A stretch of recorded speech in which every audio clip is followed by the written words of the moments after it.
The Open Therapy Institute is addressing bias in mental health care. Go to our website, opentherapyinstitute.org. We have CE credit workshops about overlooked issues in the field. You can go to our workshop page and register now and become a member. And for those looking for a therapist, we match people with someone who's highly skilled and truly open. Just contact us through the contact page on the website or email us at info@opentherapyinstitute.org. It's nice to talk with you today, Andrew. It's good to see you. So I think we were going to have a chat about kids and therapy. And I'm curious to know kind of what your thoughts on this are. It's a really big topic. Is therapy good for kids? Is therapy not good for kids? Is there a gray area? And I have some thoughts on this. I don't know if you want me to lay out my thoughts first or if you'd like to just kind of give us your background understanding. Why don't you start? Why don't you start? Okay. So I tend to think one of my concerns when I was going through graduate school was how many of the students were there to work with kids, how many people professed an interest in working with children and adolescents. Most of these people were childless and young, and uh, and the program that we were being educated in had a very particular view of child development and a very strong activist social justice bent.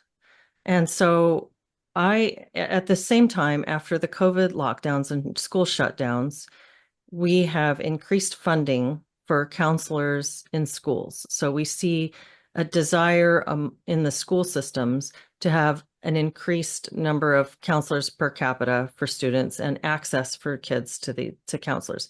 At the same time, a lot of states are pushing mature minors doctrines through, which says that after age 12, I think it's 12 or 13, parents no longer have access to their children's medical records. I know that's the case in Washington state, and that's for routine primary care as well as mental health therapy. So in just the past couple of years, we had a case that was really highly publicized here in the county where I live of a student who had been put on SSRIs without the knowledge of their parents, prescribed by a school counselor or the school mental health center or school health center. And so you see that's a pretty radical intervention. And the parent was not allowed to know about that. It was shielded from the parent. My concern with a lot of this is that with kids, therapy is not a benign intervention. It's actually something that can change the course of their life. And when we're introducing some of these therapeutic concepts and processes to a young person away from their family of origin, who comprises their primary social support network, and the people who know them best and love them and who are more constant and consistent in their lives than any other social entity at this point, we are potentially driving a wedge between the child and their family and encouraging development in a direction that's not holistic and not in keeping with the family system structure. So I think I am concerned about the degree to which it's normalized for kids to see therapists. I think I can conceive of situations in which it's very appropriate to send your kid to a therapist, but I think it's all too often being treated as a benign intervention, and I'm concerned about it for a variety of reasons that I could go into more, but that's kind of just a backdrop for what I'm seeing right now and some of my thoughts on it. Did you have an example, or was there some situation that you saw where a kid went into therapy and you feel like that caused big problems with the family or that for the kid? Yeah, I have a number of examples, including my own. So when I was a kid, I was I believe that I had undiagnosed ADHD. Mm. And whatever you think about ADHD, some people think that it's overdiagnosed, some people don't. I have reasons for why I think this sort of developed in my life very suddenly. Um, I had, so I don't, that'll be a long story if I try to go into it. But when I was in about fourth grade, my grades really plummeted, my academic performance really plummeted. And I had been a so-called gifted kid with the really high test scores in on the standardized tests that they give out, the ITBS and things. And so I was always in the gifted programs throughout school, but suddenly my performance really tanked. And so for the way that I was later educated, we know that when we see a student whose performance doesn't match potential, we have to investigate for potential learning disorders. We want to look and see what's going on neurologically. Is there something that a kid isn't understanding? What's the problem with the attention issue? But for me at this point, it was treated as if it must be an emotional issue. So I was taken in by the school and put with a counselor every week for an hour for a class period. I was pulled out of a class every week.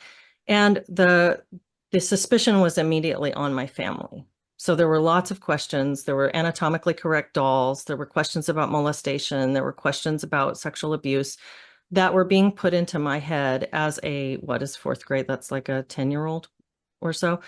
And it was really troubling, and it really caused me a lot of distress. I was extremely uncomfortable going in to see the counselor, and I became more uncomfortable with my family too, because I didn't feel like I could tell them what I was being asked in these sessions. So that's my own sort of initial background as me. But I also have talked with, in more present day, I've talked with a number of families who I get requests frequently to work with kids as a coach because people are concerned about what they're getting when they put their kids into therapy. And in these interactions with families, I have been told at least, I guess, 4 or 5 times now, the therapist transed my child. My Mm. child was in therapy, and the therapist started to suggest gender things, and the therapist helped my kid to implement social transition without talking with us, and helped coach the kid to come out to us, and then supported the kid so entirely in the trans identity against us, even in meetings together, that it was this alignment on this collusion between the therapist and the child against the parent. So I've heard that story several times. Right. One more recently that was really shocking, where the parent became alarmed at some of the things that were going on in the therapy that the child was telling her about, and tried to discontinue therapy with the therapist. And the therapist informed the parent that because the child was a mature minor, I think 13 or 14 years old, the parent was not able to discontinue those sessions. Only the child could cancel therapy. Mm. And so this was really alarming to the parent. It's really shocking to me as well. So those are just a couple of examples, and I don't know if those just represent sort of an extreme tip of the iceberg, but yeah, I do have a couple of examples of them. Well, it does. It's to me, it sounds like there's maybe biases in terms of how the therapy is being practiced, particularly in those cases where uh, maybe there's a particular ideology that's driving care that's Mhm. maybe attuned to the kids, but also maybe a lack of a value in the field for like kids are probably going to be better, feel better, and have a better outcomes if they have a good relationship with their parents, and that's not a um, antithetical, it's not antithetical to therapy. It's totally compatible with it. Mhm. Mhm.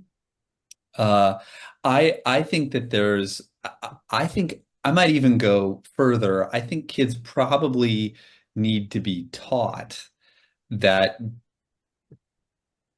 maybe like part of my like philosophy of like mental health is like I think what ultimately leads to the most fulfillment for people are having good qualities, and it's being a good person is really good for mental health when that's like sincere and authentic. I think that that leads, so it's things like being more patient, being more forgiving, being more compassionate, being authentic, being assertive, these types of those types of good qualities are what I think lead ultimately to the most fulfillment and the most thriving. And for a kid, part of those good qualities involves respecting parents and teachers and being grateful for the ways that they help and support you and things like that. I think to my mind, that's a broad blind spot maybe across our entire culture. I mean, I definitely can see it being something that gets missed in therapy, maybe especially therapy with kids. I can see people not thinking about that as something that's going to help the kids and help the family. Um, but I think it's something like across the culture that it's like not really a value, or maybe it's even seen as oppressive, Mhm. or something. Like there's this discomfort. I think there can also be a discomfort with power imbalances that like the parents have more power than the kid. There's a reason why we make it that way. It's because kids can't run their lives when they're younger and they need parental guidance, and the parents aren't going to be perfect, but there is this kind of mutually beneficial power imbalance, and the parents are not the equals of the kid. That's really important for family therapy, but I think it's also important to keep in mind with child therapy too, that like they're not there's a process of becoming more and more independent over the course of childhood, Mhm. and they do get to be at a point in their lives. They are fully functioning adults and get to make their own decisions. And but they have less autonomy when they're younger. And so therapists probably need to be mindful of that continuum as well. It sounds like I can feel people, I can imagine therapists falling into these cultural traps that don't acknowledge the power imbalance, don't acknowledge that the family is an important determinant of, like, having good family relationships is going to be good for mental health, or having good qualities is going to be good for mental health, or that they need to be careful not to impose some of these other ideologies on mental health or on the therapy. So I could see all of those being blind spots. I don't know that it's therapy per se that would necessarily be the problem. 4th grade is not quite talk therapy age for me. Sometimes people don't even get to comfort with talk therapy until 15, 16, 17, depending on the full range of who comes into therapy. So there are other forms of therapy that aren't getting on the couch. I mean, I saw a kid once who was 7, and he came into my office and got on the couch. And I was like, no, no, let's go to the game closet and play a game. And it takes a totally different shape. A lot of the processes are similar to psychotherapy, but I think kids communicate more through play and through games, and that's how they bond to people. And doing a kind of like reflective talk therapy with people too young, I think it doesn't work very well for them, in my Mhm. experience. Yeah, I think that that's a really good point. And I think that if if I had heard if the training that I had received and the experiences that I've heard about and experienced myself had been more in line with what you're describing, which sounds like good therapeutic practice and it makes a lot of sense. You're just sort of mentoring someone and kind of helping them to realize, bringing them these good qualities, bringing out these good qualities, reinforcing some moral lessons and social lessons in a way. But the reflective, as you call it, reflective talk therapy, this seems like it could be damaging for if you're trying to implement this with people that are too young, because there's sort of an inventory taking that can happen at a Yeah. time when a person doesn't really have that much agency. Um, I would say just about the moral piece. Like I really try not to be moralizing in Mhm, sessions, but to the mhm, extent that I'm thinking about what's going to be bring fulfillment to this person, that mhm, is on my mind. And if they mhm, want to know my thoughts about what ultimately leads to fulfillment, I mhm, think it is those things. Um, and they don't have to agree with me, but I'll be, that does shape my thinking. I think the way that play therapy works is you just let the play happen, and it takes a while for them to get comfortable with it and comfortable with you. mhm, mhm, And you're not even necessarily sure where it's going at first. But one thing that you often do is you're labeling the affect. mhm, So if you've got little figurines and they're playing house, it's like, oh, like let's have like let's have dinner, or you're labeling like this is fun, or like this is or they're fighting and they're like I'm upset, or you do label the affect in the play. And what you often find is that the games reflect the struggles of the kid. mhm, And it's kind of like often with more clarity than in talk therapy with adults, you get a real window into what they're feeling.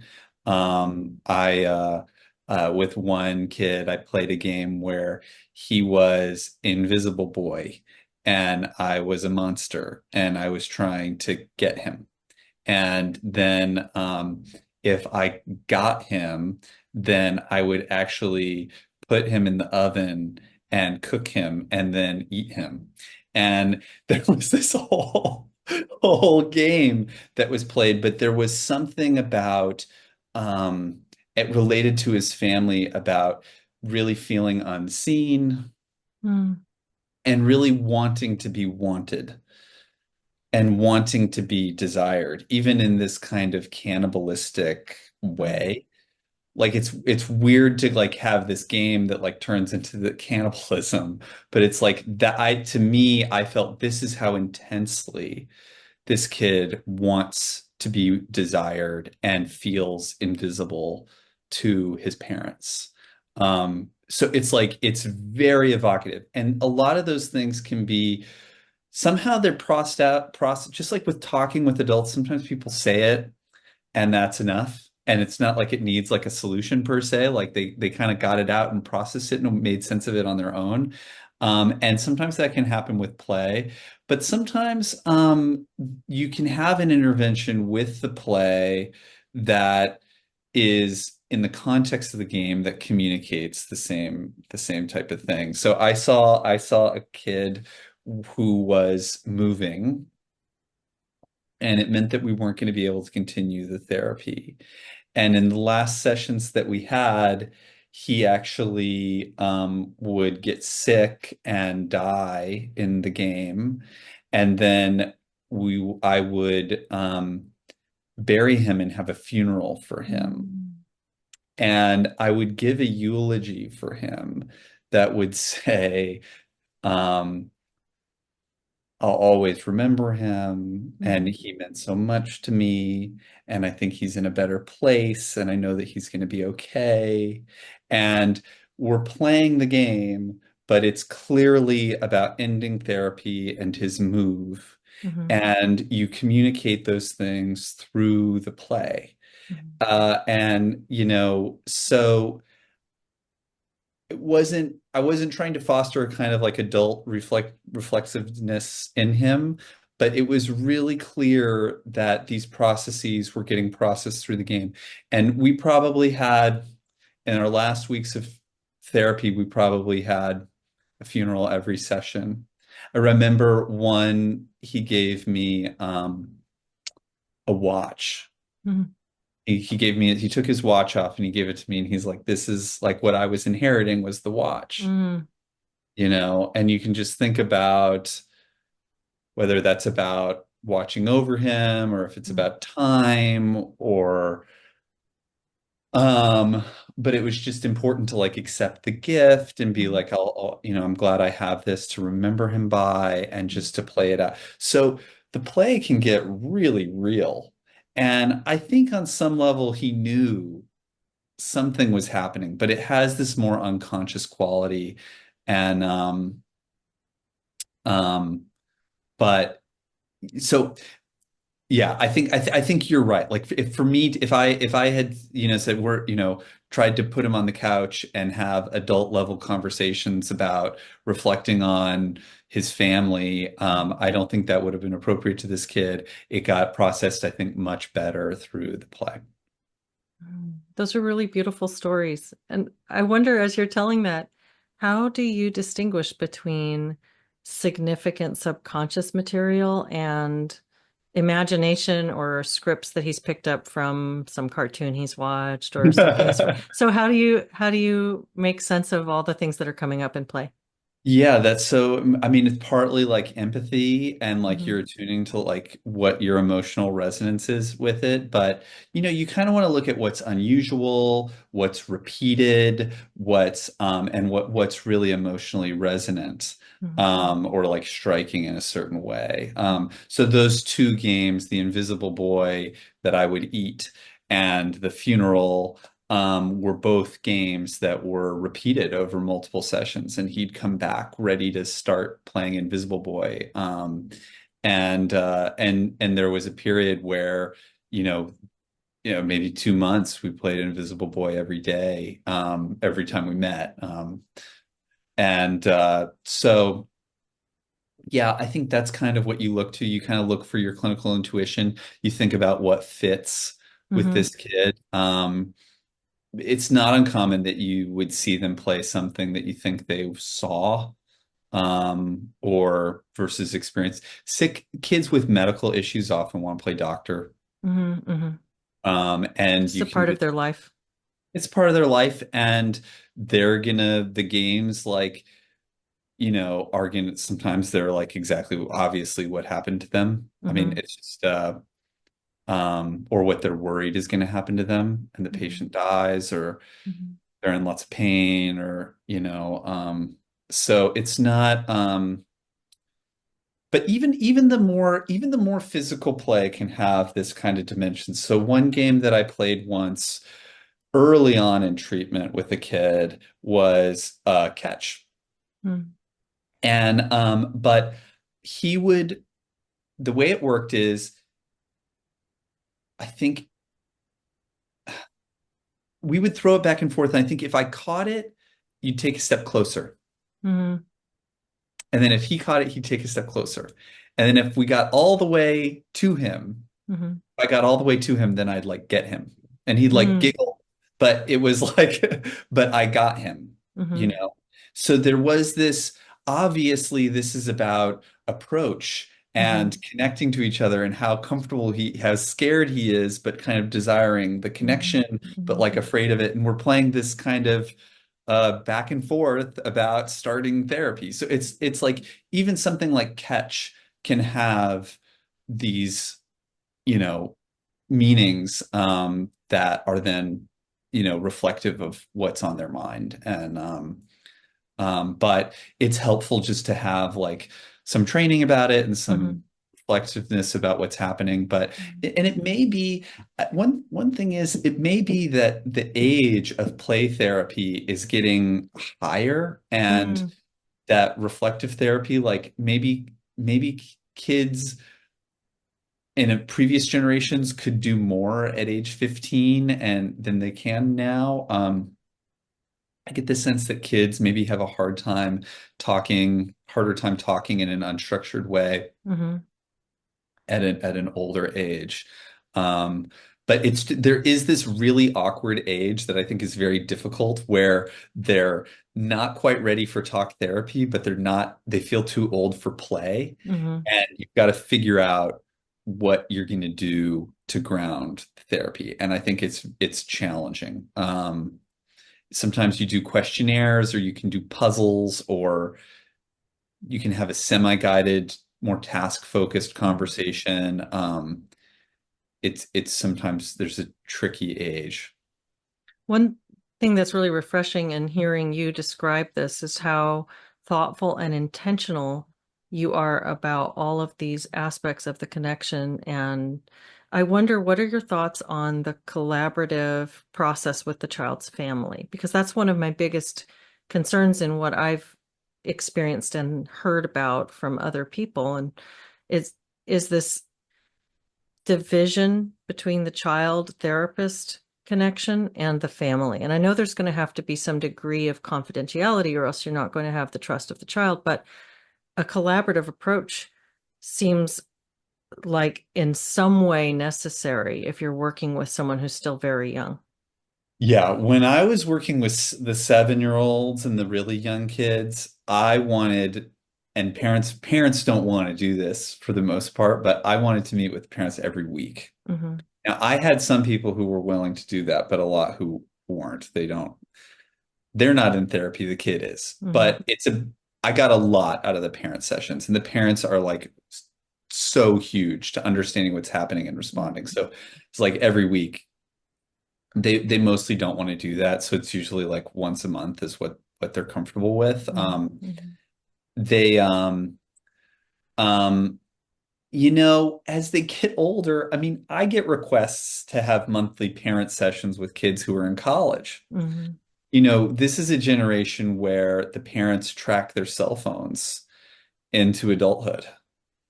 I know people whose parents would say they're not allowed to spend the night in their own home overnight without the parents present until they're 18, Hmm. or just things like that, just Hmm. like, so I think for them, they feel in that culture, there is a desire among some to like well into adolescence know everything that the kid is talking about. Hmm. And that's not that's not ideal. The Hmm. kid does need to be a little bit individuated, and especially teenagers. Um, if everything's going to get reported back to their parents, they just won't talk a lot of times, like, or they'll be fake, or it's not going to be as useful to them. They have to know that there's some protection from what gets back to their parents. And I've been put in really awkward situations with this. One kid he was actually a freshman in college, so he was already older, but he had developed a smoking or Hmm. nicotine addiction. And that was something that he really wanted help with and was concerned about. Um, but he's like, but you can't tell my parents I'm smoking, and so because I'll get in trouble, but I want help with this. Hmm.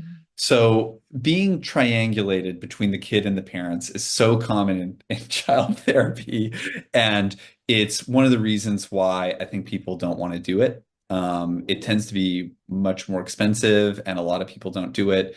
And it's a big part of it, I think, is that because Hmm. the parents want to know more. Whenever I got something that would be like the parents would say, you know what, he's not making more progress. We want him to make more, like kind of pushing me to push the kid. Hmm. Hmm. Most of the time, if I act on that with the kid, the treatment's over. Hmm. It's going to ruin everything. And it's like, so you're constantly managing these tensions. And with kids, they're kind of like, okay, you're playing games with the kid. It's been 2 months, where's the behavioral change? You're kind of like, this is going to go at a different pace than what you're used to. But it's like, oh, we're just supposed to trust you and keep paying you every month for how long? And so it's very hard. And I think it's one of the reasons, like, again, why a lot of people don't want to do it. Um, uh, yeah. And I do like the idea of the parents knowing what's going on. I'll tell you, I've explained some of the play stuff that resonated with you to parents, and they were like, I don't get it. What are you Hmm. doing? Why is that so important? And they'd be like, he's playing. That's all he's doing is playing. The issue is behavioral issue or something like that. They're like, he's getting in trouble in class. But, I'm thinking, well, you know what? If he's Invisible Boy and he wants to get eaten, maybe that's a clue to why he's acting out in class. Hmm. But to them, I think to a lot of parents, that just sounds like such bullshit. They just don't want to hear it. And so they're disappointed a lot of times. It's very hard. It's much easier to work with adults because they have the goals. You can outline the treatment to them directly. You Hmm. don't have this third party you're trying to manage, and it tends to they can either believe your treatment approach or not. And if they Hmm. don't, they can leave, and if they do, they can stay. And it's much more straightforward. So I think child therapy is really hard. Yeah. And what do you think about a parent coaching approach? Because that tends to be something that I lean towards in terms of the parents being the best situated to implement any interventions or change things that are going on within their child's daily patterns.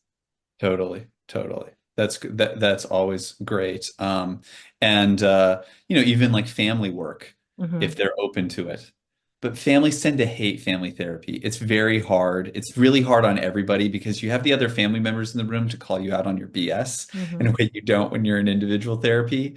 And so it tends to be taxing. There's lots of arguments. Everybody's kind of worried about it's hard. So they tend not to want it. But family therapy is a great option. Hmm. And parenting coaching can be really good. The kid sometimes needs a voice and support too.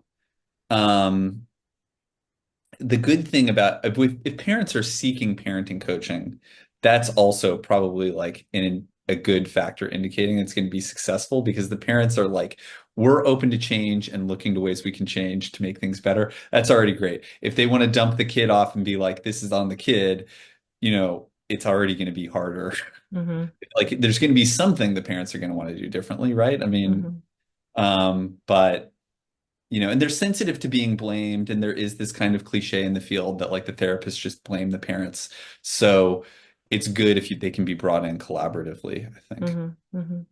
I wonder about the degree to which LGBT ideology is really changing children's therapy processes, because that's one of the things that I was alarmed by and really noted when I was in graduate school was the talk about the trans child, and the trans child is this ultimate figure that needs protection from everyone, almost especially his or her parents, because the parents aren't going to understand and they're going to try to do conversion, and and this is a matter of life and death. And Mhm. I find this so strange that we would think about this one issue differently than every other issue that could be coming up for a kid, and that Yeah. this would be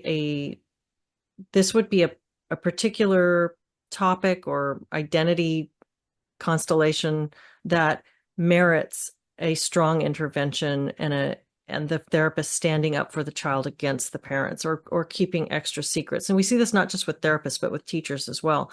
It seems like this sort of school therapy, I guess I almost want to call that a collusion in a way. These new social justice therapists, the way that they're trained, the way that educators are being trained to protect these kinds of identity formations in kids against their parents. I think that this is pretty alarming, and it's strange to me how it seems to create an exception to all these other classically understood aspects of development.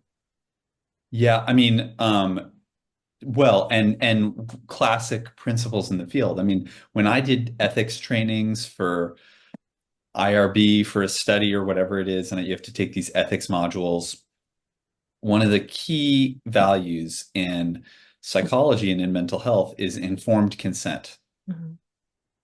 And I was always taught about it the same way, which is adults consent, kids assent. And Mhm. that means before age 18, you need the child to consent to assent to treatment, and you need the parents' consent. So I would never see somebody, even 17 years and 11 months old, you need parental consent to do the treatment. Um, I think that was such a bedrock ethical principle for throughout healthcare and science. It's shocking to see something like that get upended. And I think the core my stance on it is if you're gonna interfere between parental consent and childhood assent. You need to have really, really, really strong evidence for why that's absolutely essential. Mhm. And that would mean you'd need a large body of very well-designed longitudinal studies showing that this intervention that you're doing is beneficial. Mhm. I mean, you kind of want all medicine, all therapy to be evidence-based anyway, and for everything that therapists are doing to have a body of evidence and that's robust. But that's just doubly true if you're going to violate parental consent. And it's been shocking how quickly this core ethical principle of assent and parental consent has been upended on this one issue in this very peculiar way, where there isn't this large, robust body of evidence, and a lot of it is it's just not supported. Mhm. So it's really shocking. Well, given that this is happening broadly in a lot of areas, I know it's happening in Washington State. Do you have any suggestions for families who are considering therapy for their kids? How do they go about finding someone that's a good match and that's going to be supporting their child within the family structure? Oh, that's a really good question, and I don't think I have a great answer for it. That's a one size fits all.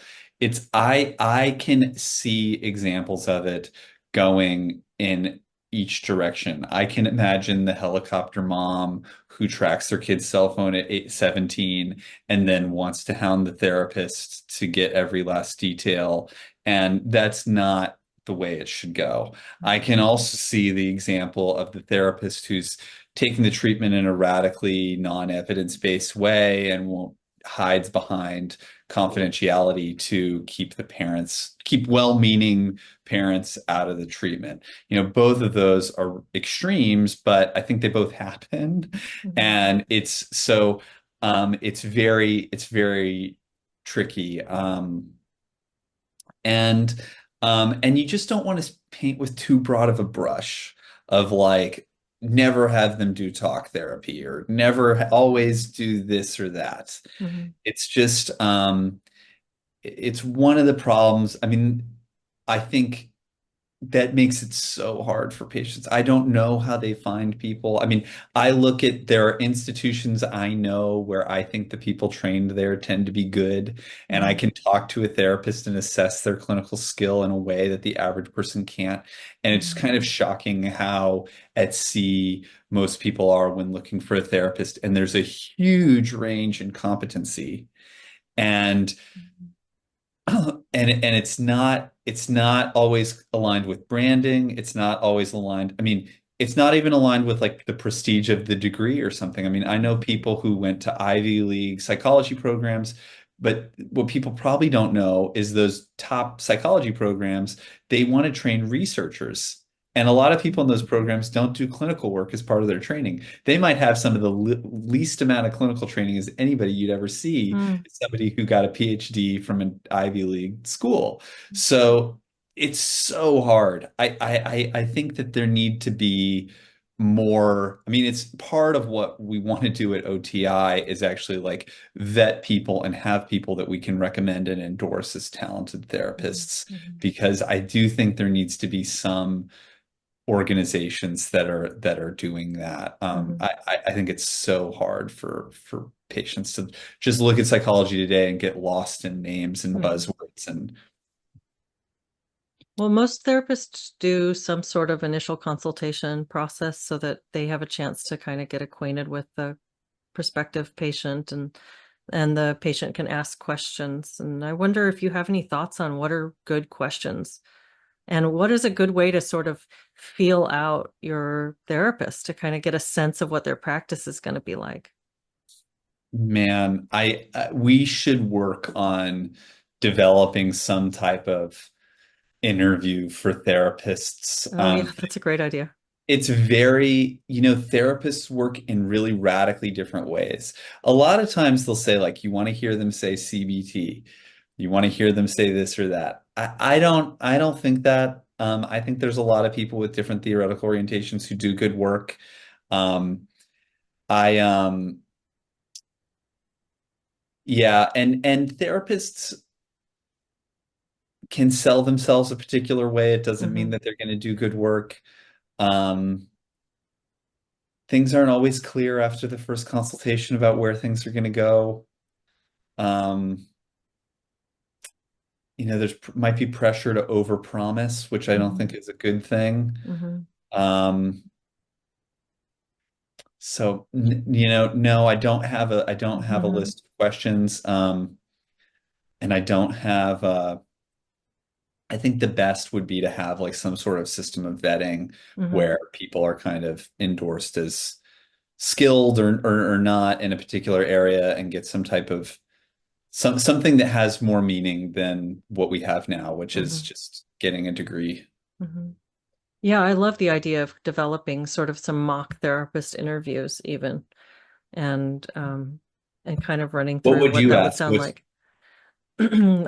That's it. I am kind of just as fresh to that question as you are in terms of like what I think I would ask. I think I with social justice being such a and I say that like with trademark social justice because yeah, it's this whole set of ideological beliefs, and it was so pervasive in the training program that I went to. I would yeah, kind of want to feel someone out to see where they are on those things, just to get an idea of I think that asking someone how long they've been practicing might also give you a little bit of a sense of this. And it's not that newer practitioners can't be excellent. I think that there are excellent people who have come to this later or more recently. But if someone was trained and started practicing prior to this big ideological shift, you are that's an indicator that they may not have been as heavily indoctrinated into this. And then maybe being able to ask them some questions about it. If there are ways that you could ask about anti-racism training or gender ideology, what is ask these questions about it beforehand. And I think that that's going to be delicate because especially if you're afraid that the person is on the other side of that divide from yourself, that you're risking a really awkward conversation, and you may really be wanting this connection to work, so it's kind of hard to put yourself in mm, that position. But it's good to know up front, and I think that this is particularly the case for parents who are going to be, like you said, dropping their kid off and walking away. And I think I like your suggestion a lot about meeting with the parent meeting with the therapist regularly, if especially for younger patients, if you're frequently. working with someone who's pre-adolescent or early adolescence. I would like to know, if I were a parent, what the therapist's policy is on that, and what kinds of things can I expect you to share with me, with respect for the fact that some things that happen in the session are going to be private to that therapeutic relationship. How Yeah. much of that can I expect to get feedback on as a parent? Because it's important to me that this remains in keeping with our family structure. So this is I think I would want to know these things. How much feedback am I going to get? Are we going to have regular meetings? And then asking some questions around the race and gender ideology, whatever that looks like. The key thing about the parenting meetings, I guess how I would think about them is Hmm. it's not pegged to age, but to the maturity level. It's pegged to where they are in psychological development.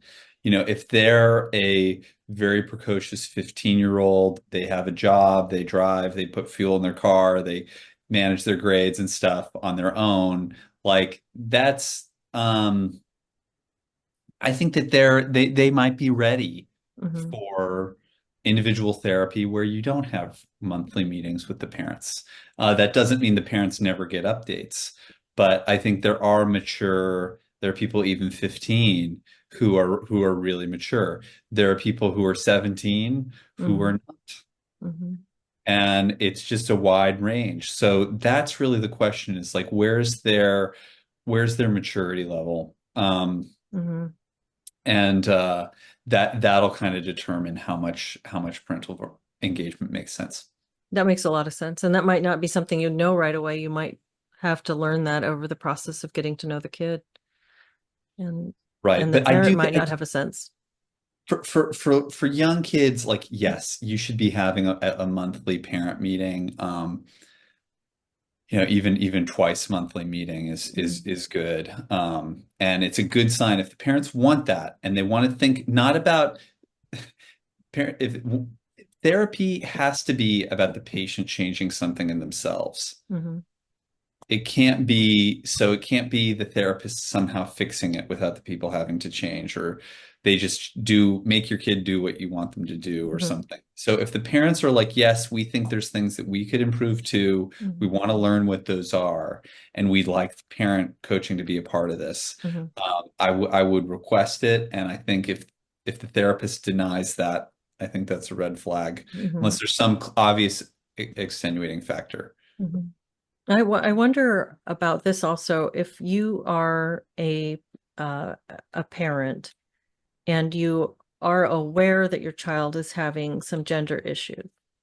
And this is I'll just draw sort of a hypothetical based on some situations that I know of in real life that people that I've spoken with.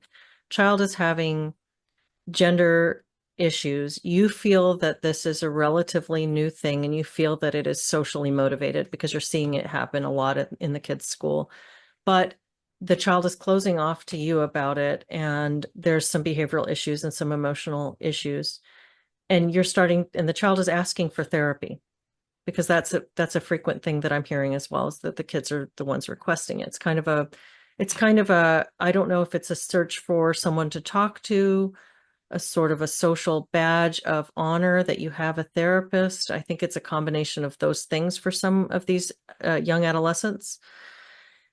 But the child is requesting therapy, and the parent is concerned that if they put the child in therapy, the therapist is just going to help to solidify what's going on with gender. How would you approach that with the therapist? How would you ask that question? Would you let them know this is going on? And I'm really wanting to have someone who will take a neutral exploratory stance with my child. There are organizations that list therapists who do take that stance, and obviously, like Therapy First comes to Mhm, mind. That would be organizations that I would look towards. mhm, Or obviously Open Therapy Institute. I mean, it's like it's hard to you know, you want to know what their values are mhm, in terms of how they're going to manage this. And they can couch it in vague mhm, terms that sound patient-centered, and you don't always know if in the back of their mind they're thinking, oh, the parent's concerned about this, that means they're a bigot, and mhm, I can disregard that. So it's a hard thing to gauge. I mean, sometimes it's not hard. I mean, if they're really activist, that can be clear on their mhm, profile online, and it can be clear when you talk to them. But I think there is this kind of middle space. A mhm, lot of therapists who I think are not necessarily bad therapists in a lot of contexts, but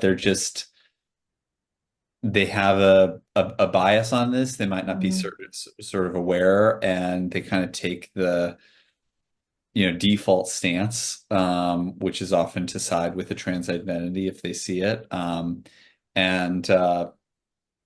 They don't even necessarily see it as that. mhm, In their mind, they're questioning trans because they are trans and they need help being supported to overcome the mhm, stigma that they think they shouldn't be trans. So by siding with the trans identity, you're helping them be who they are. mhm, And they don't see it as putting their thumb on the scales in a conflict that might be more complicated. mhm. Yeah, that's great advice. And there's Gen Spect and Therapy First both have directories. So Okay, you Jen. kind of come back to that certification, or not necessarily certification, but that sort of alignment with an organization that has done some vetting. And so you have a better sense of who this person is rather than just that one-on-one conversation where a lot can happen. Yeah, I think like I think looking for organizations that do vetting is very, very helpful for Mhm. all of the issues that we're talking about. Yeah. Well, this is a big one, and I really appreciate you getting into it with me. It's a big conversation for a lot of people right now.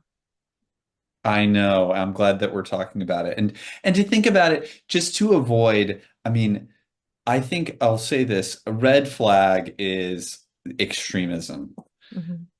I think when people say it's always bad or when people say there's never a problem, those are Mhm. not voices that are very helpful. Mhm. So Yeah. it's good to get into some of the nuance of what's going on. Yeah, I agree. Well, thank you so much, Andrew. Thanks, Leslie.